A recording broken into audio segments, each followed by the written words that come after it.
আমি যখন বারবার ফোন করে ভালোবাসি ভালোবাসি বলতাম, তুমি বলতে অতিভক্তি চোরের লক্ষণ। তাই আমি অতিরিক্ত কথা বলা বন্ধ করলাম। আমি যখন কথা বলতে চাইতাম, সময় দিতে বলতাম, তুমি বলতে সময়ের দাম দিতে শেখো। তাই আমি আবেগ কন্ট্রোল করে সময়ের দাম দিতে শিখে গেলাম। আমি যখন তোমার একটা ফোন বা মেসেজের জন্য দীর্ঘ অপেক্ষা করতাম, তুমি বলতে বেশি আশা ভালো না। তাই আমি আশা করা ছেড়ে দিয়ে অপেক্ষা করতে ভুলে গেলাম। আমি যখন না খেয়ে অপেক্ষা করতাম এটা জানার জন্য তুমি খেয়েছো কিনা, তুমি বলতে এত ন্যাকামি ভালো লাগে না। তাই আমি ন্যাকামি করা ছেড়ে দিলাম। আমি যখন মন খারাপ করতাম তোমার অবহেলায়, তুমি বলতে এত দুর্বল কেন তুমি। তাই আমি নিজেকে শক্ত করে গড়ে তুললাম।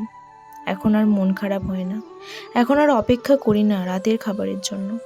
এটাই হয়তো পরিবর্তন, আর এই পরিবর্তন হয়তো সবার জীবনেই দরকার।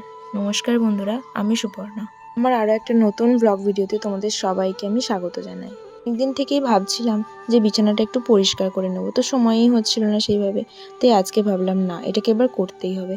আমাদের তো সেইভাবে কোনো টেবিল নেই, তাই বইপত্র বলো বা জামা কাপড়ের যে বাস্কেটগুলো, ওগুলো ওই খাটের এক ধারেই রেখে দেওয়া হয়। বিছানার চাদরটাও অনেকটাই ময়লা হয়ে গিয়েছিল, তাই ভাবলাম আজকে পরিষ্কারই করে নেওয়া যাক।